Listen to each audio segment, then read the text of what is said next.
Good morning again, ladies and gentlemen, and welcome to the Memorial Day services for Rutland County.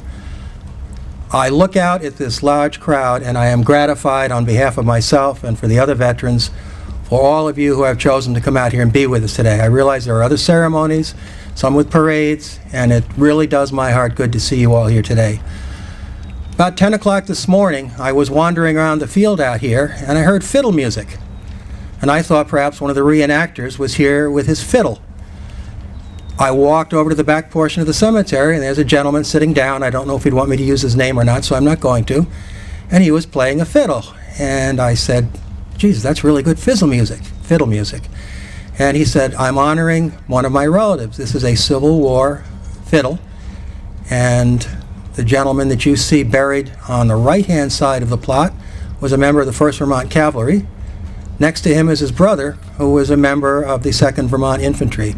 One died in 1866, hit by a train at this crossing, as I understand it, after he survived the Civil War, trying to get a cow off the tracks. The other gentleman died in 1880.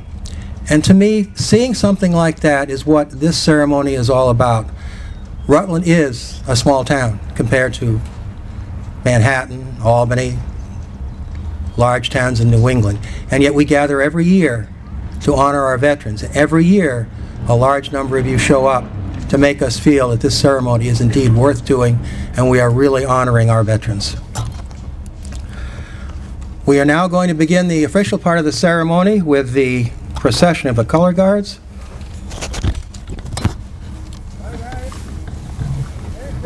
Color guard commander, post the color guard.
The invocation will be given by Major Charles Barkham, the Salvation Army.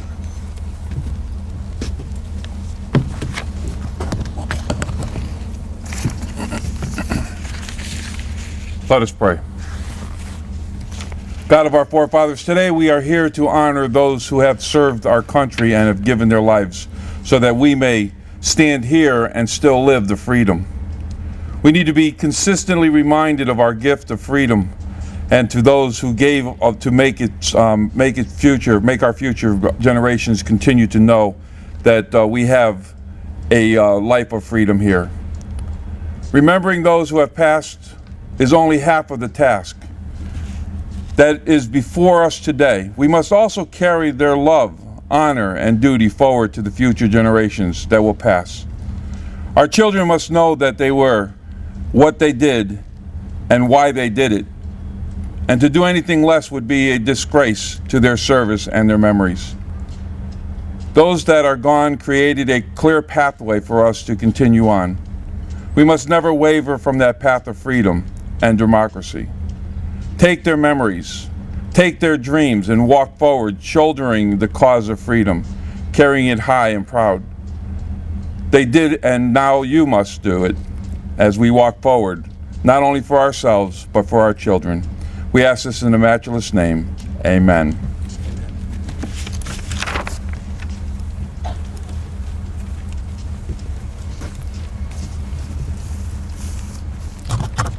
We will do the Pledge of Allegiance to the flag, and for the purposes of the pledge, we will use the flag on the pole. I pledge allegiance to the flag of the United States of America and to the republic for which it stands, one nation, under God, indivisible, with liberty and justice for all. Bagpiper Darren Colum will now provide us with some selected music. Bagpiper Colum.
Thank you. That was very nice. Through the years that I've done these ceremonies, a gentleman has always shown up to drape the empty chair for me. I want to thank Ted Hinckley for doing that, and he's going to perform that once more for us so that we can keep in our memories those soldiers, sailors, Marines, airmen, and Coast Guardsmen, armed merchantmen from World War II who did not return, and whose remains we have no way of knowing where they are. For these people, we drape the empty chair, and I wear the POW patch upon my shoulder. Ted?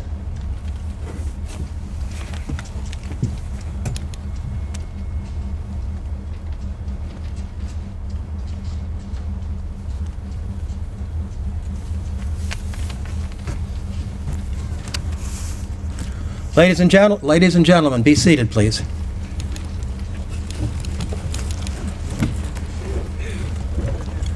When I had made this program up, I had intended at this point in time to read the Gettysburg Address and expound on some of the wonderful things that Lincoln said.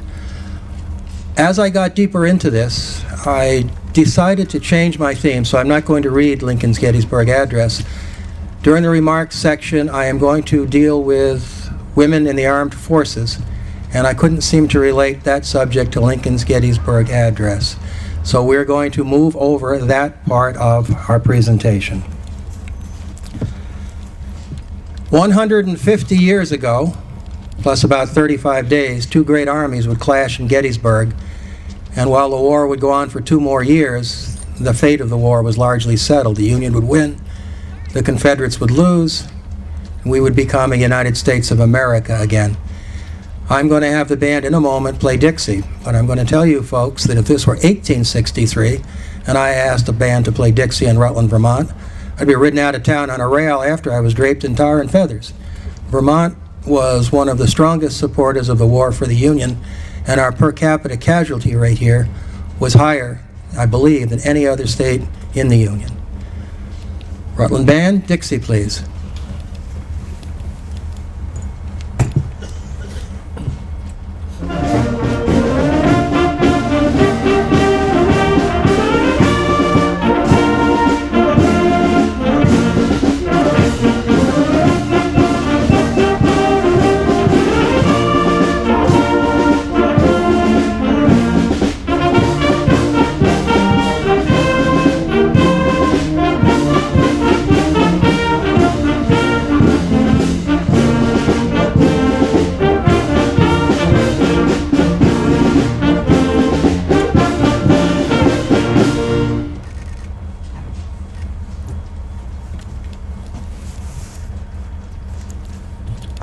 I'd now like to introduce the folks at the head table with me, or the podium. Rutland Mayor Chris Loris, Salvation Army Major Charles Balcom III, a Marine from VFW 648, Heather Fredericks, and Vernon Navin. My name is Craig Cassidy. I'm a member of American Legion Post 31, and I'm president of the Rutland Veterans Council. The Rutland Veterans Council is an organization that represents the patriotic endeavors of American Legion Post 31, West Rutland Post 87, VFW Post 648, Vietnam Veterans of America, and the Sons of the Union veterans who are out there perspiring as much as I am in their uniforms. I am very, very happy to see the turnout from the posts here today. I would like to welcome at this time Honorable Chris Loris, Mayor of the City of Rutland, a gentleman who has always been there to speak to veterans each time I've asked him. Mayor Loris. Thank you, sir. And today I'd clearly like to welcome all of you to the Memorial Day celebration, recognition, on this beautiful day following a not so beautiful week in the weather. So your being here is a testament to everything that's great about this community. The fact that you could be doing other things, but choose instead to be here to honor and recognize those that made the ultimate sacrifice. However, as we stand on this and sit on this hallowed ground, I ask you when the ceremony is over to take something away with you. And what I ask to take away is a message to others who couldn't be with us here today, a message about lives cut short, a message about dreams unfulfilled, and that message is in the name of liberty and freedom from tyranny, not just in the United States, but throughout the world. That's what those we're here to honor gave us. So thank you for being here, and Godspeed. Thank you, Mayor Loris.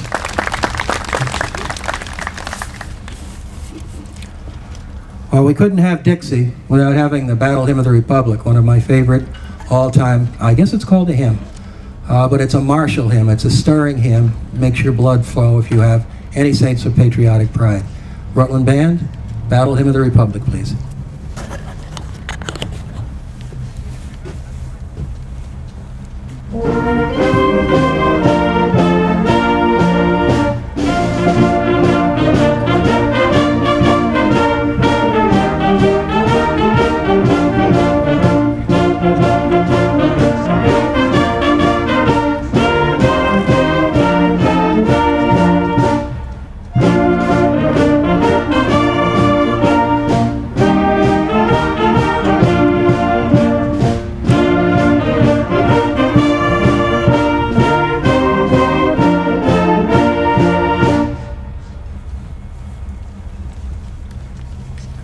Thank you very much.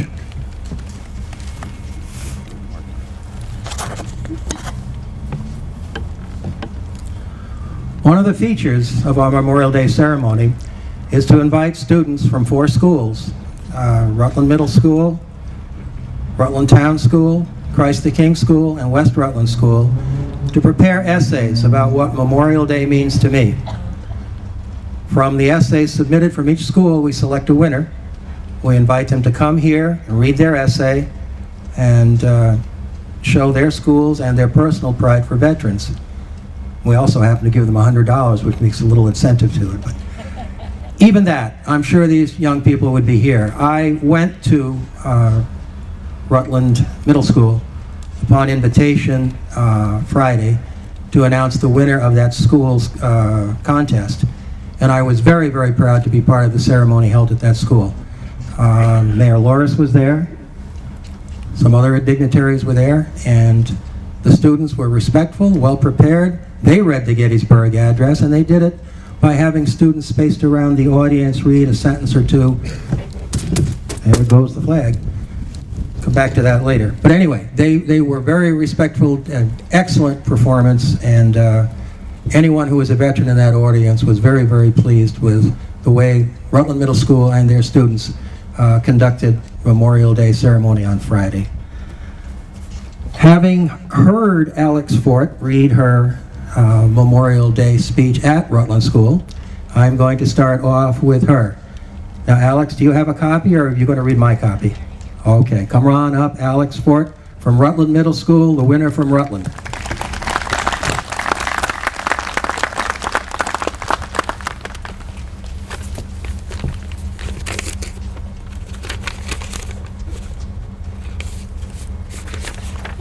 You are welcome.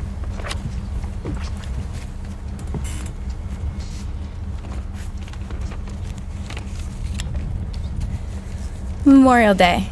The importance of Memorial Day is significant for all citizens in the USA. This essential day is not like any other holiday. It's meant for people to gather together and take time to remember the courageous soldiers who fought and died defending America. By families coming together in unison to remember our brave men and women who gave us our freedom, we show our appreciation for their service. Memorial Day is celebrated on the last Monday in May every year. Originally, Memorial Day was called Decoration Day, and it was proclaimed on May 5, 1868 by General John A. Logan. On this day, people paid their respects by taking time to remember those who were killed in the Civil War only. As the years passed, the name was changed and the meaning as well. Now it is not only a day to recognize veterans who were killed in the Civil War, but in any war at all. These soldiers gave Americans the freedom and privileges we have today. Even though we have a 3-day weekend, we shouldn't take this historical holiday for granted.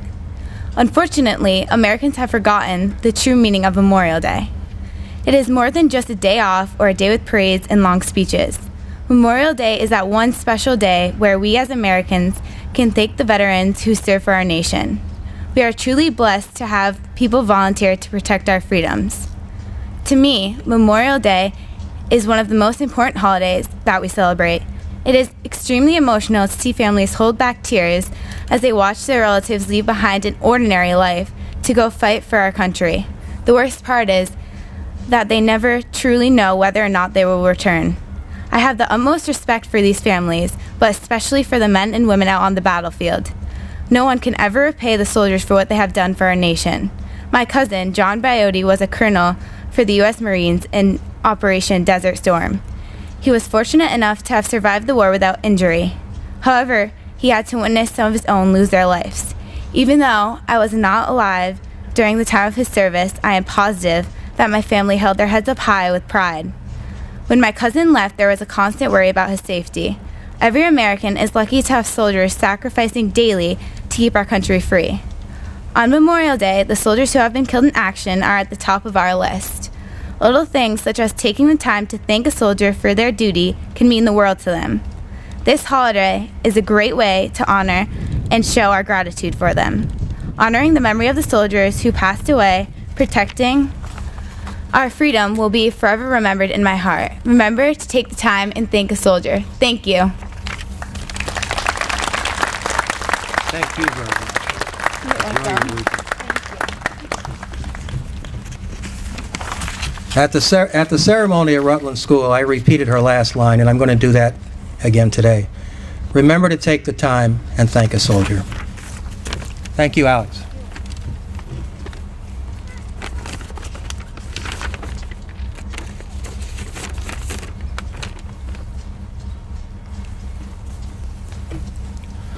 Christ the King School. Is Lily Schillinger here?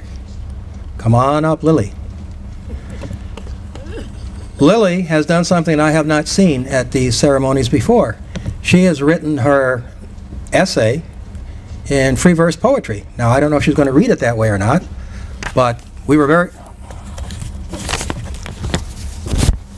impressed with your writing. So come on up, and if you can read that as poetry, go ahead. Memorial Day is about honoring those dead and gone. They're the ones for whom we do long. They're the ones we'll never meet. Parents say they were so neat. Red poppies are what we use to honor those men and women who lie now in repose. Never has anything like this happened to me, but because of friends, I feel it personally. The moms and dads are sorely missed, trying to remember each time they give you a kiss. All these memories mean so much, all the lives these people have touched. A spouse's worst nightmare, to be handed that folded up flag, wishing it were a dream as your hopes are carried home in a black body bag. I wish I could visit heaven just to say thanks to all the men and women of their various ranks. Freedom is what has been given to me. We owe all these people to the very highest degree. My life would be completely changed if our history had been rearranged. If one of our ancestors had backed away, the world would be different to this very day. When I think of all the things given up for me, I have to say, rather tearfully, I'm proud to be a part of this country. I have something for you. Very nicely done. Thank you very much.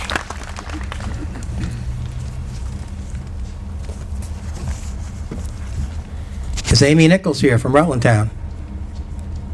Here she comes. Come on down, Amy.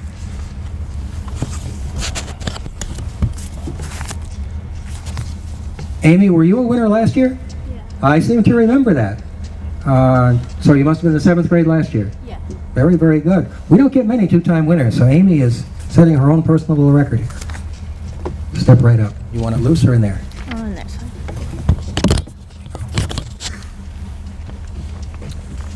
I believe that Memorial Day is a day to commemorate all veterans from wars past.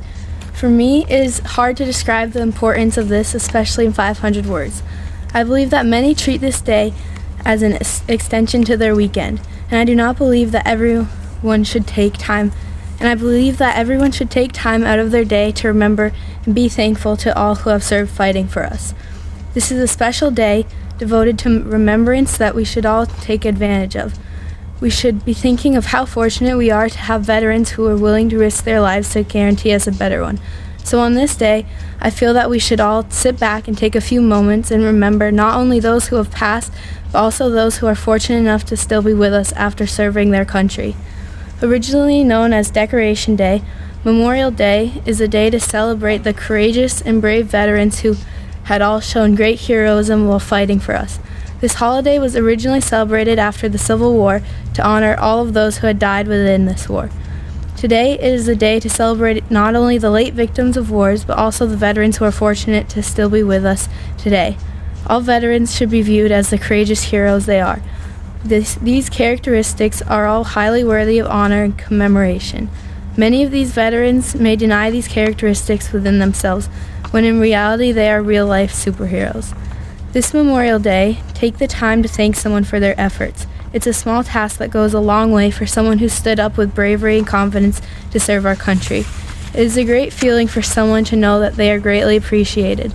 Memorial Day should not just be treated as another day off of our week. Take a minute or even a full day to think of the trouble someone went for us in our beautiful country. Although we should appreciate this virtue we were all granted every day, Memorial Day is specifically devoted to this. Anyone who is willing to risk their life fighting for our country should take great pride and honor in just thinking about what they have done.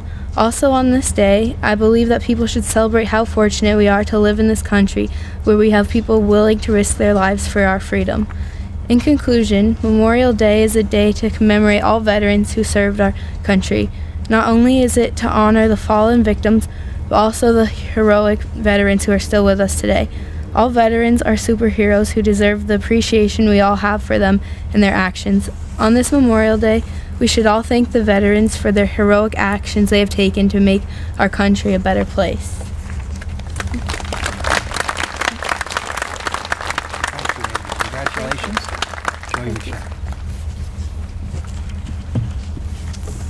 The West Rutland School winner is Lauren Harvey.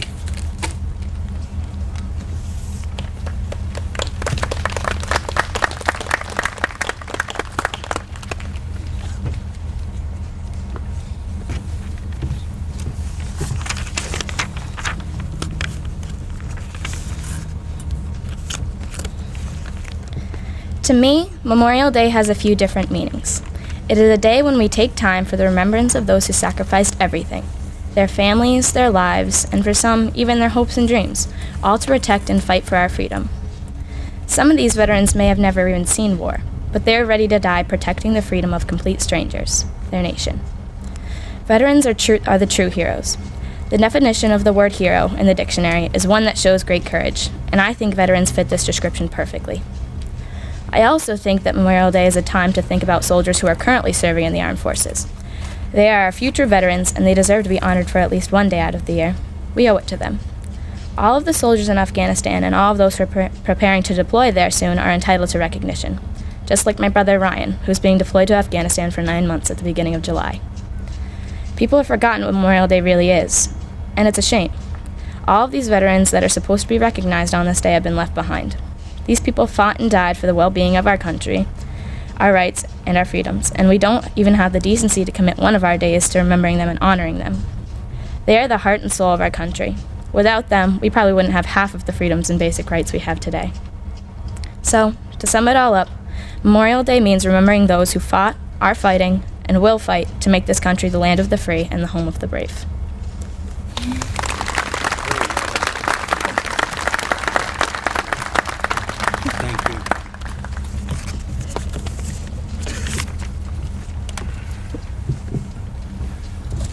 I would like to echo Lauren's words. Okay, there are still, and will still be, troops deploying to Afghanistan. The Iraq War may be over, at least for us. The Iraqis still seem pretty intent on killing each other. But we've got folks overseas, and we should not forget that. This Memorial Day, we should keep them in our hearts, but not just on Memorial Day. There will be more casualties in Afghanistan before it ends. And yet these people do the duty that we expect of them, quietly, peacefully, professionally, and proficiently. We should not forget our troops in the field, ever.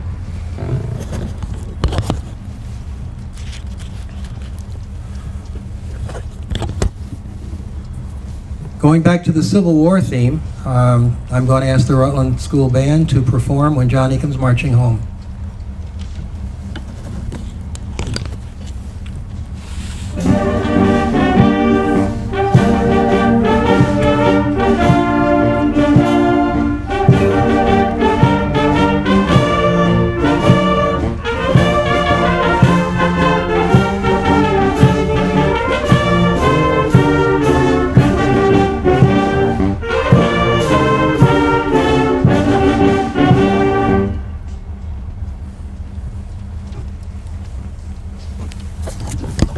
Thank you very much. The remarks section is deliberately left blank because I wasn't exactly sure who was going to be here to do remarks. The Rutland Veterans Council, as I told you before, is made up of several organizations, but really two organizations do the heavy lifting. That's VFW 648 and American Legion Post 31. Last year I had Ed Warner here with me, and I know Greg Fallon doesn't like to have his name used all the time, but Greg, as a Marine, has taken Ed's place on the podium. Greg, would you like to say a few words to the group? Certainly. Good morning. It's a privilege to be here with you today on Memorial Day of 2013. Can we begin by asking World War II veterans, if they can, to stand and be acknowledged for their service?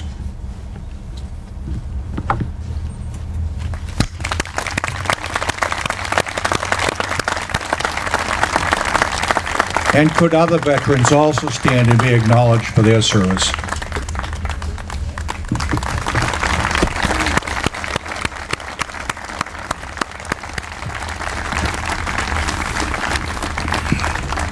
Today is a day to remember and honor the American soldiers, sailors, airmen, and Marines, ordinary men and women who died during the military service and for those that came home, got married, and continued on with their lives. President John Kennedy said early in his presidency, quote, "A nation reveals itself not only by the men and women it produces, but also by the men and women it remembers." Today, we remember and honor the ordinary men and women who died in military service. It is fitting that our nation chooses the last Monday in May as Memorial Day. This day makes the beginning of summer, and what could be a more fitting tribute to men and women who died in service to their country than that day that gives birth to a season filled with warmth and life. Memorial Day is not a day of solemn mourning, but a day of reverent celebration. Since 1866, as one of our students mentioned, when the people of Waterloo, New York, dipped their flags to half-mast and decorated their village to remember the soldiers who died during the Civil War, our nation has paid tribute to those lives of all servicemen and women who have fallen in the line of duty. And since 1948, just after World War II, Arlington National Cemetery has decorated each of the graves with our nation's flags. Thousands of servicemen and women plant the flag at the base of gravestones in order to lift up the lives of those heroes. The graves at Arlington and countless cemeteries worldwide, including the one we're in today, remind us that freedom is not free. It has a cost, it has a price.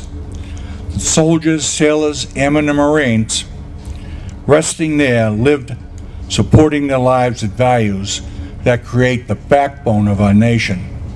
These men and women share a special heritage, a common bond with today's soldiers. If you would look into their lives, whether privates or generals, you would see practice the same values we cherish today: loyalty, duty, respect, selfless service, honor, integrity, and personal courage.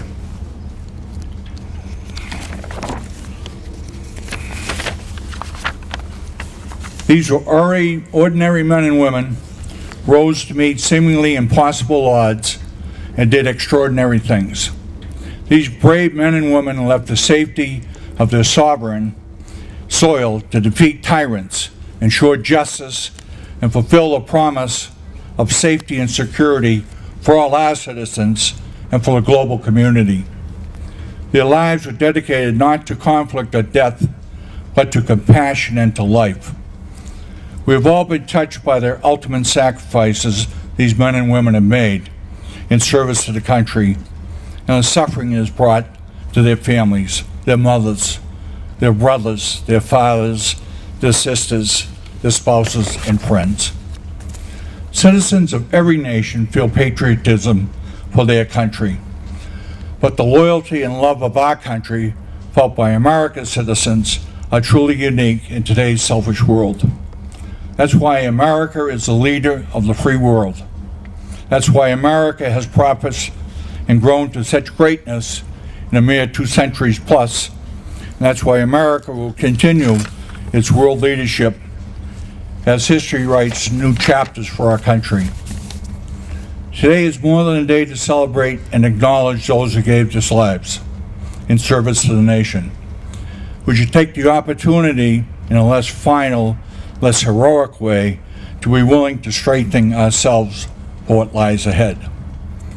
For over 12 years, we've engaged in a long-term struggle against violent extremism. But our job is not done. Though we have been resilient in meeting the challenges of war, we must prepare for the challenges of the future years as well. And the world today will not rest. Violence will not sleep. Evil will not die. If we honor and remember those who served, compassion will prevail, justice will triumph, and freedom will reign. I ask you to remember those who stand shoulder to shoulder against terror and oppression, to carry freedom's torch to foreign lands. Remember the soldiers, sailors, airmen, and Marines. Remember their families. Never forget the missing, and rejoice in their lives. Let this Memorial Day be a beginning, a rebirth of our commitment to live and to serve with passion, joy, and enthusiasm. Let us start summer with the triumph and joyous song as we celebrate liberty and the love of life. We've been granted this liberty for over 200 years, thanks to the sacrifices of countless fighting men and women. God gave us the strength to defend in our time the idea which so many have given so much. Thank you for coming. God bless America. God bless all of you. Semper Fidelis.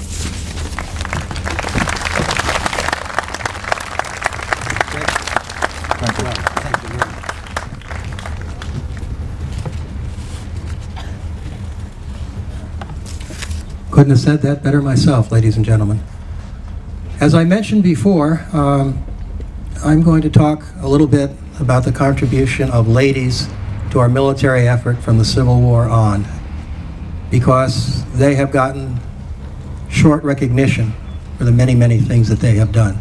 I have invited two ladies here to represent the group, and in a few moments, those ladies and I will place the wreath by the cross in front of the monument. Lady in front is a lady by the name of Heather Fredericks. Heather graduated from Rutland High School in 2000, went off to Norwich, met a young cadet up there, married him. He took a commission in the United States Army and is now a captain, about to be a major, and is serving as a general's aide. But more importantly for her and her family, he did 3 tours in Iraq in less than 5 years. And I don't know how she did all the things that she did.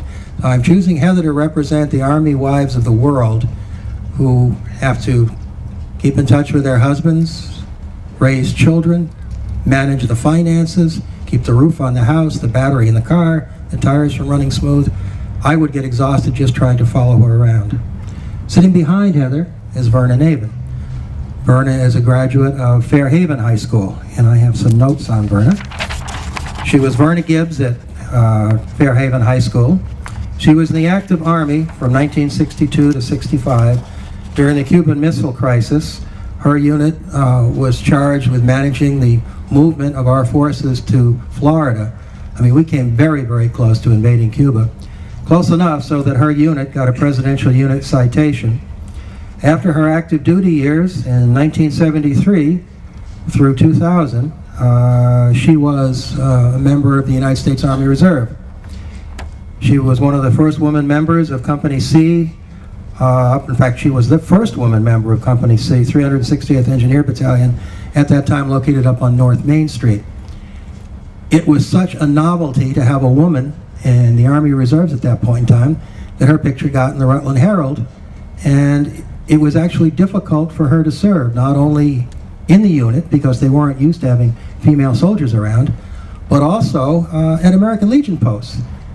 Every time she'd walk into a post, she'd be treated as a member of the auxiliary. There's absolutely nothing wrong with that, except American Legionnaires have a little bit more power in a post. They can vote on things that auxiliaries can't vote on, do things like that.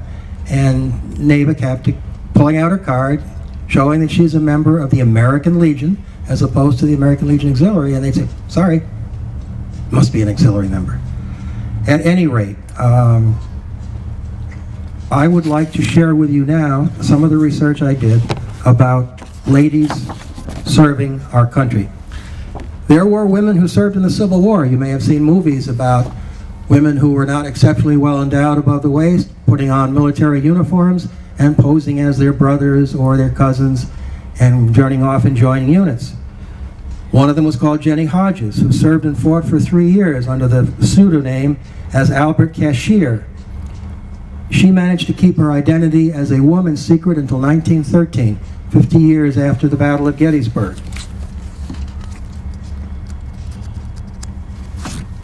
You get to be old, your fingers don't move quite so well. Historical records verify the fact that 80 women were either wounded or killed at various battles during the Civil War. It is estimated that over 400 women served in the Civil War on both sides. not counting the thousands who served as nurses. The 400 were actually women who snuck into combat. At age 19, a woman known only as Emily ran away from her home and joined the drum corps of a Michigan regiment. During the struggle for Chattanooga, a mini ball pierced her side. Her wound was fatal, and as the doctor tried to treat her, he discovered that he was dealing with a woman. As she lay dying, she consented to dictate a telegram to her father in Brooklyn. The telegram read, "Forgive your dying daughter. I have but a few moments to live. My native soil drinks my blood. I expect to deliver my country, but the fates would not have it so. I am content to die. Pray for me, Father. Emily." Dr. Mary Walker, a surgeon in the Civil War, was awarded the Congressional Medal of Honor, the nation's highest honor, by President Andrew Johnson. The citation for her service reads,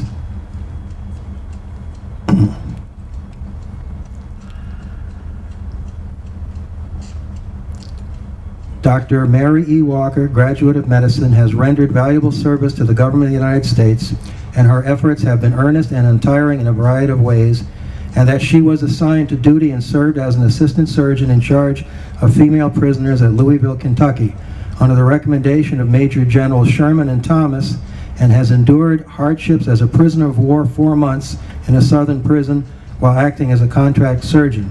After the war, Dr. Walker became an early suffragette, and she was one of the earliest female physicians in the United States.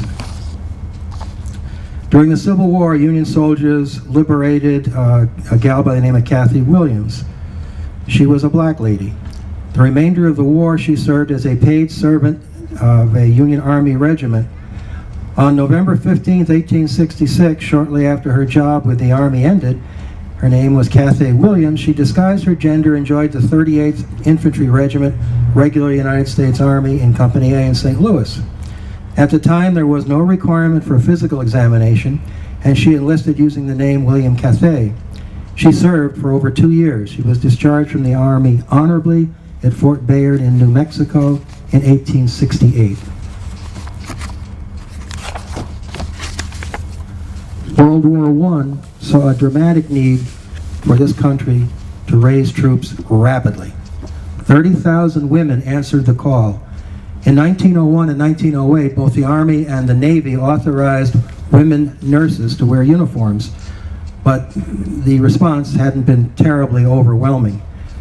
As the Army stumbled around bureaucratic red tape trying to figure out how to enlist women, the Navy simply ignored the War Department people who didn't like women in service and recruited women. Nearly 13,000 women rapidly enlisted in the Navy and the Marine Corps on the same status as men and wore a uniform blouse with insignia. Hurrah to the Navy and the Marines. The Navy's policy was extended to the Coast Guard, but personnel records from World War I contain scarcely any references to the Coast Guard yeomanettes. A handful apparently served in the Coast Guard headquarters in Washington. 19-year-old twin sisters Genevieve and Lucille Baker transferred from the Naval Coastal Defense Reserve to become the first uniformed women in the Coast Guard. Again, with the war's end, however, the Coast Guard, along with the Navy, the Marine Corps, and the few that were in the Army, were all mustered out. There was no one left in military uniform who was a female who wasn't a nurse. At least 3 Army nurses were awarded the Distinguished Service Cross during World War I. And for those of you who have served, you know that's the country's second highest military honor. During the war, the so-called war to end all wars, 30,000 women had served in the Army, Navy, Nurse Corps, as well as yeomen in the Navy and as enlisted people in the Marines and the Coast Guard. They actually served their country before they were allowed to vote. Their service caused President Woodrow Wilson to be won over to the suffragette side because he saw the bravery of women serving on the front and their proven abilities as they replaced men in offices and factories. I mean, Rosie the Riveter is famous in World War II, but she was out there in World War I also. In September 1918, Wilson addressed the Senate, urging that they follow the House in passing the 19th Amendment, which would allow women to vote. Quoting Wilson, "Are we alone to ask and take the utmost that our women can give, service and sacrifice of every kind, and still say we do not see what title that gives them to stand by our sides in the guidance of the affairs of their nation and ours? We have made partners of women in this war. We shall admit them only to a partnership of suffering and sacrifice, and not to a partnership of privilege and right. Fortunately, the Congress responded. Women were granted a much-deserved right to vote. World War II came in 1941 for us, 1939 for Europe. Military nurses were much involved in the turmoil at Pearl Harbor on December 7th, working under tremendous pressure during the aftermath of the Japanese raid on our naval base. The Japanese attack left 2,235 servicemen and 68 civilians dead. 82 Army nurses were serving at 3 Army medical facilities in Hawaii during that morning. Army and Navy nurses worked side by side with civilian nurses and doctors at Schofield Hospital and Hickam Field. They faced overwhelming numbers of wounded personnel. The chief nurse at Hickam Field, First Lieutenant Annie G. Fox, was the first of many Army nurses to receive a Purple Heart and the Bronze Star. Finally, the military services woke up to the usefulness of women to the country. On May 14, 1942, the bill to establish a Women's Army Auxiliary Corps became law, and Ovida Culp Hobby, wife of the former governor of Texas, was named director. Eleanor Roosevelt strongly felt that the women should serve, and with her help, the Navy got its act together and began authorizing a Women's Naval Reserve and the Marine Corps Women's Reserve. The Coast Guard followed soon after. The first director of WAVES, which stood for Women Accepted for Volunteer Emergency Service, was Lieutenant Commander Mildred McAfee, president of Wellesley College in Massachusetts. The SPARs, which came from the Coast Guard motto Semper Paratus, always ready, were led by Lieutenant Commander Dorothy C. Stratton. The Marine Women's Reserve was headed by Major Ruth Cheney Streeter. Women continued to serve throughout the war, and in 1945 there were over 2,000 WACs serving in North Africa alone. From there, women were sent to Italy after the invasion to serve with the Fifth Army. These women moved all over Italy during the Italian campaign, handling communications. They received commendations, Bronze Stars, and the respect of their fellow soldiers as they slothed through mud, lived in tents, dived into foxholes, and dugouts during the Anzio air raids. During the battle on Anzio, 6 Army nurses were killed by German bombing and strafing of the tented hospital area. Toward the end of the war in Europe, the European theater boasted over 8,000 WACs stationed across England, France, and Germany. Ironically, regulations did not permit the women of the Navy, Marines, and Coast Guard to serve overseas. Only the Army's ladies went overseas, unless you were a nurse. Over 5,000 people served in the Pacific area. Army nurses served throughout the Pacific between December 7, 41 and the end of the war. Over 400,000 ladies served in the military uniformed services during World War II. One of the most neglected groups was one of the most skillful. There was a group called WASPs, the Women's Army Service Pilots. They flew aircraft across the seas from the United States to Great Britain so that air crews could use them in the war against Germany. They also test flew damaged aircraft to assure that these aircraft were ready to return to service. 38 of these lady pilots died during the course of the war. Their service was later recognized, and they now have the same service abilities or service benefits as male members of the armed services in World War II.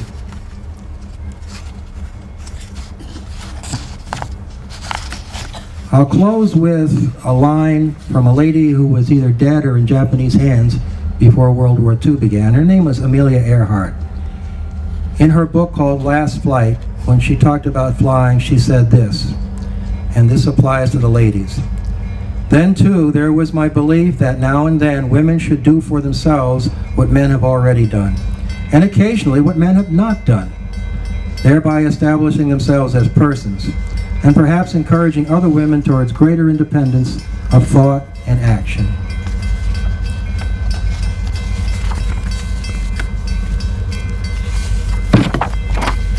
Finally, in 2013, in January, Secretary of Defense Liam Panetta announced that women would serve in the United States Armed Forces the same status as men, and that includes going into combat. Women now can serve in combat. There's that train that we welcome every time we have a ceremony here We'll give it just a second to pass. Thus, the color guard wants to take a shot at it. This decision could open about 250,000 jobs, many in the Army and Marine infantry units, to women. Actually, Senator John McCain also said he supports Panetta's decision. Now, as you probably heard recently, women are having some problems in the Army with sexual harassment. Some 26,000 cases, I think, were reported in the last 12 months alone, mostly among the Army, the Marines.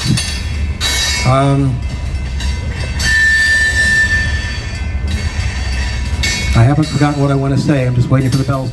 Was himself arrested for sexual harassment on a prostitute somewhere in the Washington, D.C. area, which tells you that the services are not taking this seriously enough.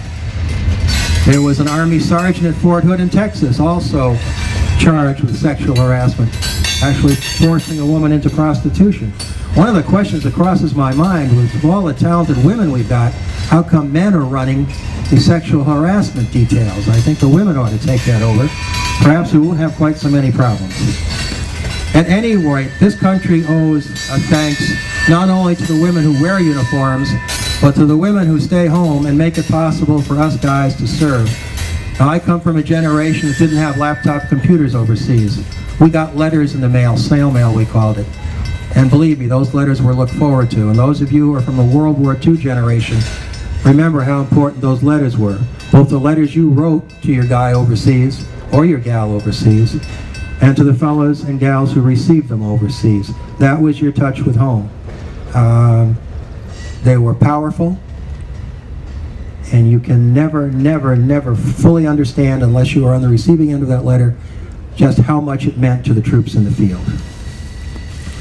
Thank you for listening, ladies and gentlemen, and thank you to the ladies of America for keeping us going, and I'm sure you will keep us going in the future.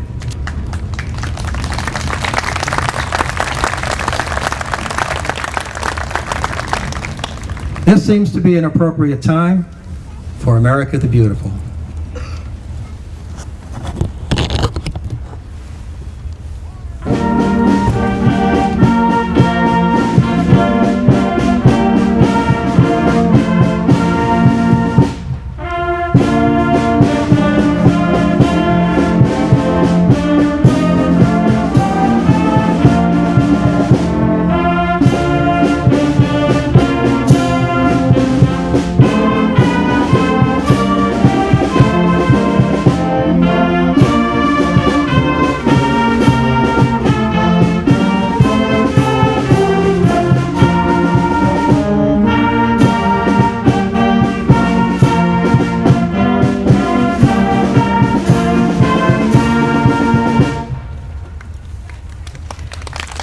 Thank you very much.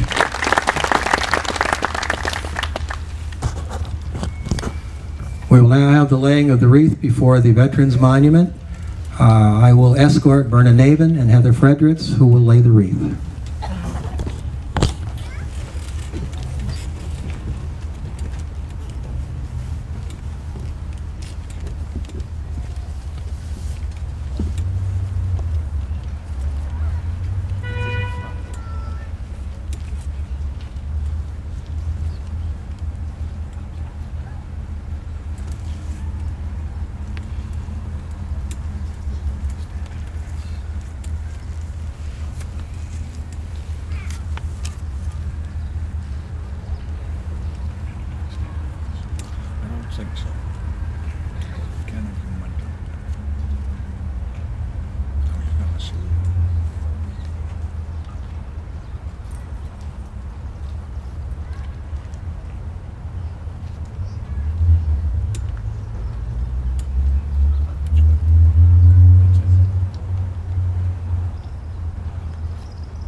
Okay, Tony Romeo, lowering of the flag. Looks like he's already ahead of me.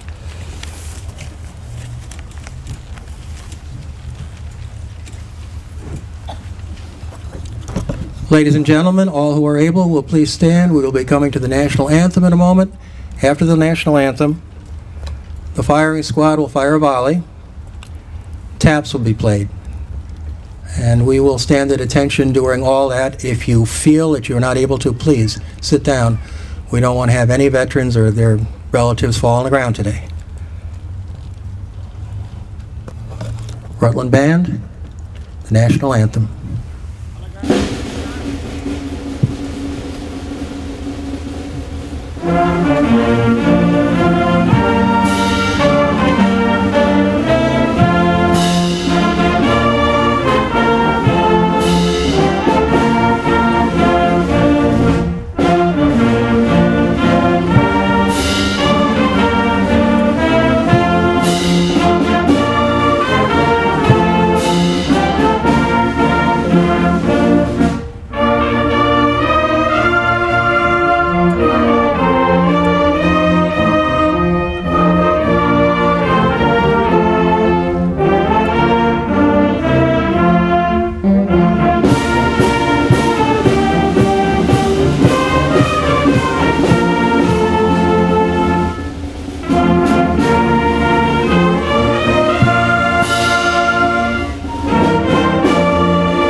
I thank the band of the Color Guard.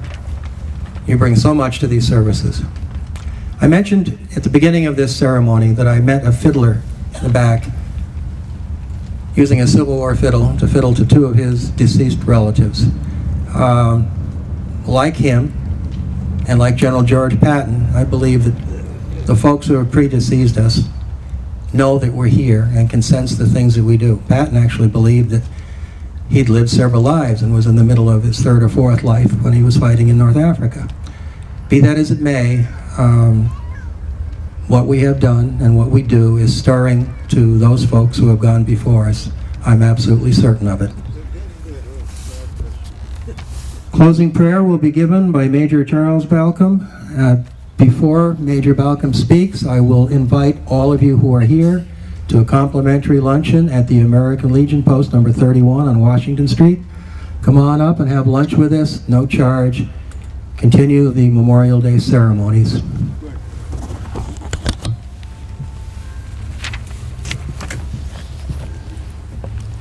Let us pray.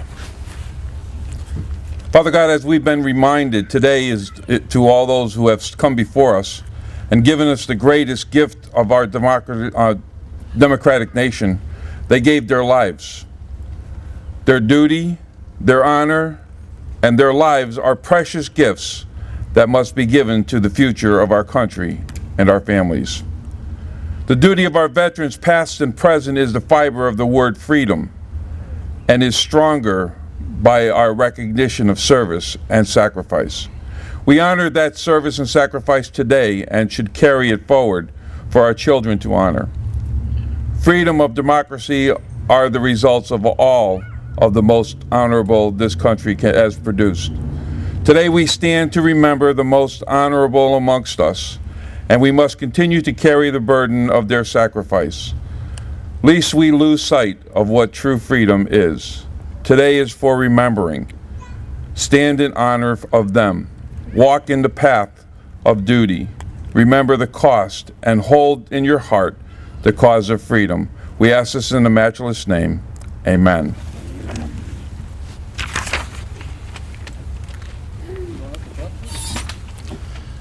Ladies and gentlemen, this concludes our ceremonies. Please join us at the American Legion Post 31. Thank you again for coming. It was a wonderful turnout.